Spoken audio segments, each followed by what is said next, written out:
میرے محترم لفظ مولا کہ میں نے خود امامت اور خلافت موضوع پر ایک مستقل کتاب لکھی ہے جس کا نام اثبات الامامت ہے۔ لفظ مولا الفاظ مشترکہ میں سے ہے جس کے لغت عرب میں 24 معنی ہیں، 24 معنی۔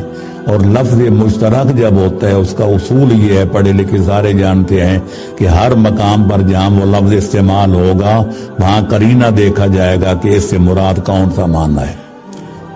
اس کا معنی دوست ہے، اس کا معنی ابن علم چچا زاد ہے، اس کا معنی بھائی ہے، اس کا معنی سردار ہے، اس کا معنی دوست ہے، اس کا معنی جو ہے آزاد کردہ غلام بھی ہے، یعنی اس کے 24 معنی ہیں۔ پیغمبر اکرم نے جس تناظر میں یہ ارشاد فرمایا تھا، اگر پورا واقعہ پڑھا جائے تو بات ساری کھول کر سامنے آ جاتی ہے۔ اللہ نے آیت نازل کی، یا ایھا الرسول بلغ ما انزل الیک من ربک وان لم تفعل فما بلغت رسالتہ واللہ یعصمک من الناس۔ پیغمبر اپنی زندگی کا آخری حج کر کے واپس تشریف لا رہے ہیں مقام خم غدیر۔ یہ تمام تفسیر مسلمانوں کی تفسیروں کا، حدیثوں کا، تاریخوں کا میں خلاصہ عرض کر رہا ہوں جس کا کوئی انکار نہیں کر سکتا۔ لفظ مولا کے معنوں میں آئیں بائیں کرتے ہیں لیکن اس واقعہ کو انکار نہیں کر سکتا۔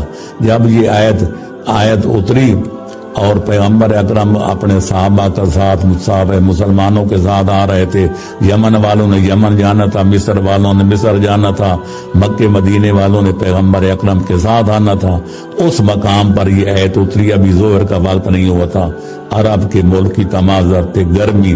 جب پیغمبر اکرم پر یہ آیت اتری، پیغمبر نے رحل اقامت ڈال دیا اور حکم دیا جو آگے نکل گئے ان کو پیچھے بلایا جائے، جو پیچھے رہ گئے ہیں ان کو آگے بلایا جائے۔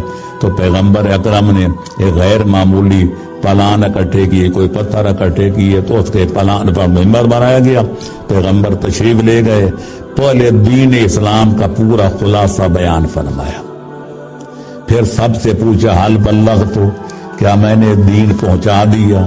سب طرف سے بلا بلا کی آوازیں گونجی کہ ہاں ہاں آپ نے پہنچا دیا۔ اس کے بعد پھر فرمایا الست اولی بکم من انفسکم، تم یہ مانتے ہو کہ میں تمہارے مال و جان میں تم سے زیادہ حق کے تصرف رکھتا ہوں؟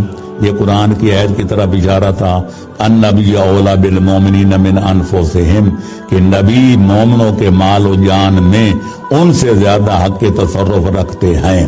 جب ہر طرف سے قالو بلا بلا کی آوازیں بلند ہوئی، اب پیغمبر اکرم نے مولا علی کو بلایا اور بلا کے جب وہ ان کے پاس گئے تو جناب نے اس کے بعد سے پکڑا، ذرا اوپر اٹھایا، آگے مولا علی، پیچھے نبی، فرمایا من کون تو مولا ہو، جو مجھے مولا مانتے ہیں۔ یا یہ دلیل ہے کہ پہلے اولویت کے اقرار کرا چکے ہیں، جو مجھے مولا اور آقا مانتا ہے میرے بعد یہ علی اس کا مولا اور آقا ہے۔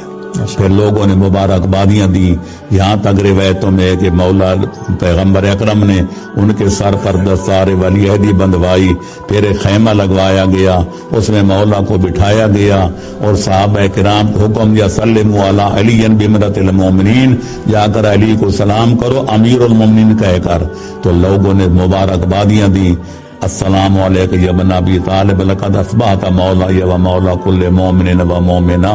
تو یہ ساری باتیں دلیل ہیں کہ یہ الفاظ جو ہیں یہ مولا بمعنی اولا ہے اور اولا کا معنی حاکم ہے۔ پیغمبر اکرم اپنے دور میں حاکم تھے کہ اپنے بعد علی ولی کو اپنا حاکم بنا کے امت کا گئے۔ اسی کا معنی خلافت ہے، اسی کا معنی امامت ہے، اسی کا معنی